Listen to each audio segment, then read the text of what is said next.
Hello, LabTech learners. So today's topic is Sanger method of sequencing.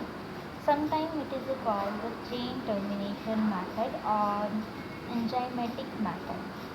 The enzymatic method is called as the Sanger method. A Sanger sequencing method was developed by Friedrich Sanger and his colleagues in 1977.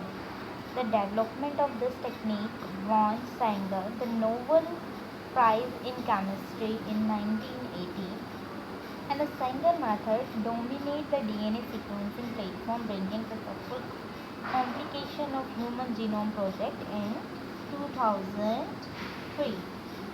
Okay. Although this technique has been replaced by next generation sequencing methods, it's still used today for smaller scale projects.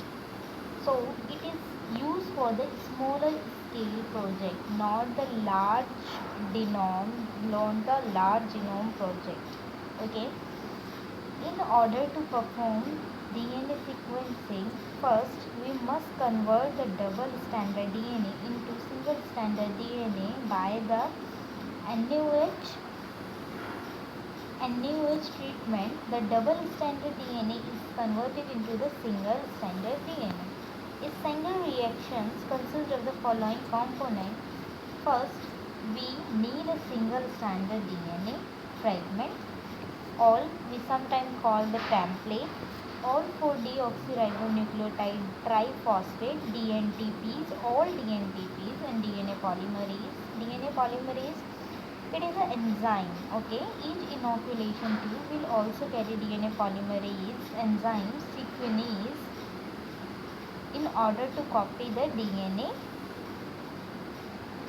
template by adding nucleotide to the primer as a synthesis process. Sequenase is an engineered enzyme of E. coli which is extracted from the E. coli DNA polymerase 1 clinofragment, which is used to copy the DNA template. Fourth, the requirement is the primer. The enzyme DNA polymerase needs the primer to start end-to-end nucleotide synthesis. First, the primer should be either a DNA restriction fragment or short DNA sequence complementary to the single stranded DNA template. So, the primer which is required for the DNA polymerization. The primer should have a free 3' group required to make 3 to 5 phosphodiester linkage between the nucleotide to be added to the primer, and the primer should be radioactively labeled at the position of 5th end. So this is the requirement for the DNA sequencing by enzymatic method. 4 reaction mixtures we have to prepare. In addition to radio-labeled primer DNA polymerase, each inoculation tube carrying mixture should have deoxyribonucleotide DNTPs and a particular deoxyribonucleotide deoxyribonucleotide phosphate, which is called terminator.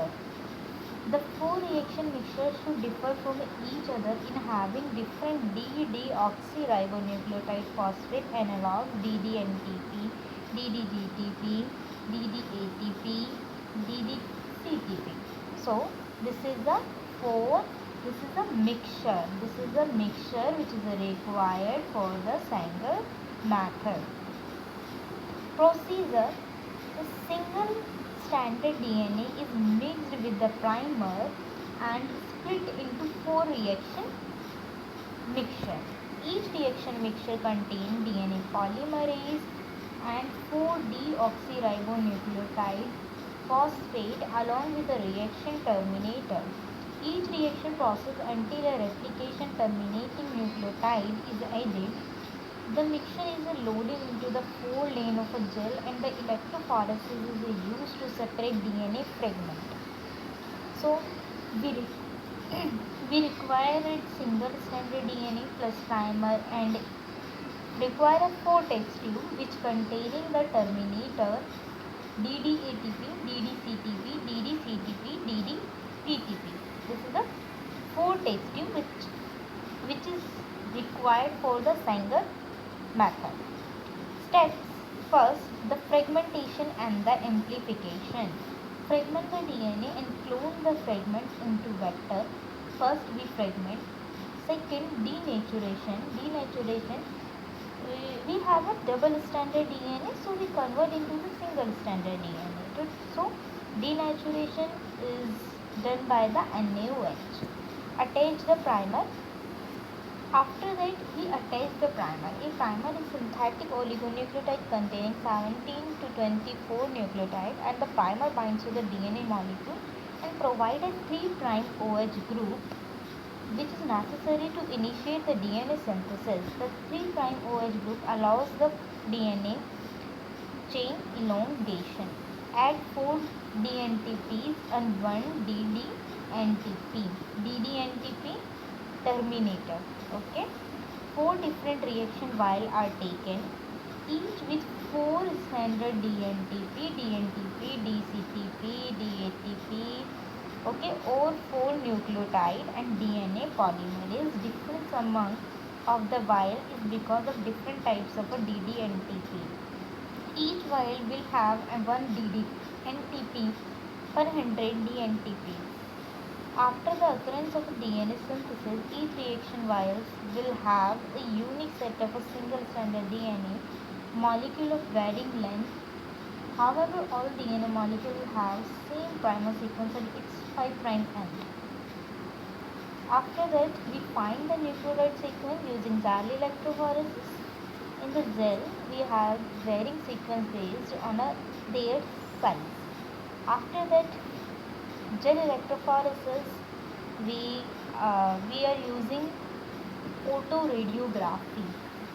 So the autoradiography, in order to identify various terminate chain DNA, the DNTP could have to be radioactively labeled, and the DNA strands are separated using gel electrophoresis. Then the gel is read from top to bottom to obtain the sequence. So we finally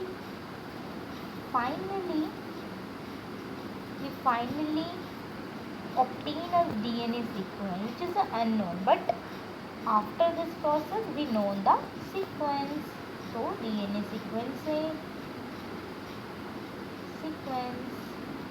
So this is the method which is used for the small DNA, only short DNA, not a long DNA piece. Okay, thank you. If you like my channel, please subscribe, comment, share.